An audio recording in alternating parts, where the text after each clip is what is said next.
The Braves are chock full of young stars, and none has a brighter future outside of maybe Ronald Acuna than Michael Harris II. For some reason, and this really bothers me when talking about the youngest stars in this game, when they talk about Julio Rodriguez, they talk about Corbin Carroll, and those guys are absolutely amazing. And I'm not taking anything away from them. I'm just saying that Michael Harris belongs in that at the forefront of that conversation. Yeah. I mean, you go look at last year. He has a knee injury, he hyperextends his knee. He has a back injury, and then all of a sudden you're looking at him in June, and he's struggled. He's been injured. He's hitting like 200. From June 7th on, you go look at his center field ranks: leaders in F4, leaders in OPS, leaders in OPS plus, leaders in batting average. He hit like 330 or whatever. He had an OPS over 900. He's playing Gold Glove defense. He's an all-star player right now, and he belongs in that same conversation as those guys. And they'll talk about those guys as potentially being the next Ronald Acuna. I don't think Harris will be the next Ronald Acuna, because I don't think anybody will be. Yeah. But he has the chance to be right up there competing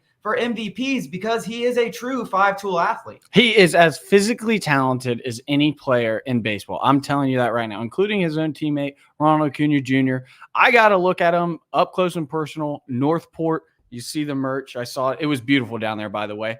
Michael Harris is so much bigger in person than he looks on TV. And I don't know if it was the offseason. I don't know what it is, but his baggy clothes, you don't really get a good idea of how big he is. He is a massive individual. And it's not like he's losing or sacrificing a bunch of movement or speed or anything like that.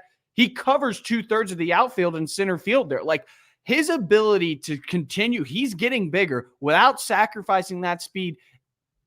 It's mind-blowing. He's absolutely nutty when it comes to the athletic side of the game. And I've been talking about it for, pretty much the entire offseason here. And you saw it with Ronald Acuna Jr. when the game started to slow down for him up here, that sixth tool, that mental side of the game. You saw what he did. He just broke records, became the first person to steal 70-plus bags, hit 40-plus home runs. Michael Harris is going to have a similar, I'm not saying he's going to go and be the guy that breaks Ronald Acuna's home run stolen bag record, but he's going to experience a similar leap where everybody just goes, where is it? He's always been there. And he has been there. I mean, what is he? 23 years old. He's got like a 130 WRC plus, plays Gold Glove center field defense at one of the most difficult positions to play it at. Andrew Jones says that guy's for real in center field. I mean, and then when he's so young, when he puts it together, it's going to be scary. It's going to be scary. Yeah, I mean, you go look, and I know it's ridiculous to talk about this after a guy who's 23 years old, but if you're talking about like Hall of Fame track records, like go look at the amount of players at 21 and 22 years old that have had as much success as Michael Harris. I mean, we're talking about a guy who really has put together 2 all-star seasons. He didn't make it the first year because he came up late. He didn't make it the second year because he was injured for the first 2 months of the season. Yeah. But if you look,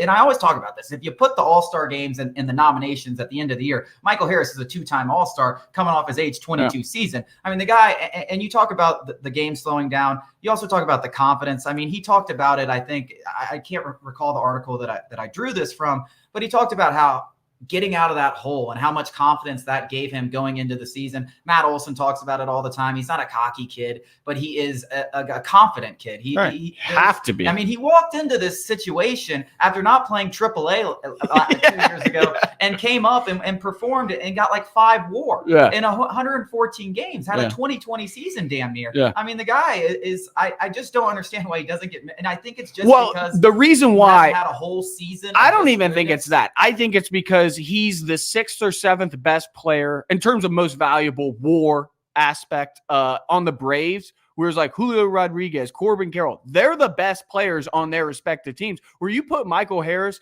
on, let's say, 27 other teams, he's a top 3 player, probably a top 2 player on that team. When you're with the Braves, the entire infield's all-stars. You got 2 all-stars 4 all-stars now in the rotation. The entire outfield is dominated by the best player in baseball, and Ronald Acuna Jr. Sometimes a guy like Michael Harris kind of goes under the radar, and he shouldn't. He absolutely shouldn't. He shouldn't, but it also could work in his favor. I mean, there's absolutely no pressure for this guy to perform. I think we're going to see him more in the middle of the lineup. I know he's been fantastic at the 9th. I've seen him hit 6. I think they might move him up to 2 against right-handed batters and maybe switch around Ozzie. He deserves more at bats. Yeah. I mean, it's clear. I think we're looking at a guy in the future, and the future could be this year.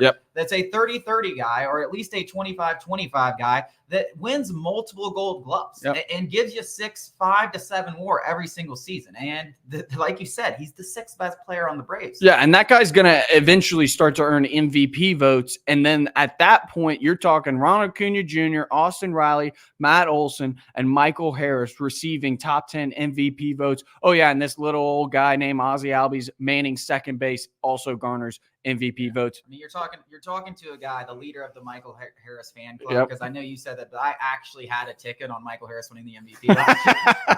Yes, I did. I was like, because that defense matters so much in these WAR calculations, and that's how it kind of gets determined. But I do believe he's going to garner MVP consideration in the near future. Coming up next, Nacho Alvarez. Can he replace Orlando Arcia as early as this year?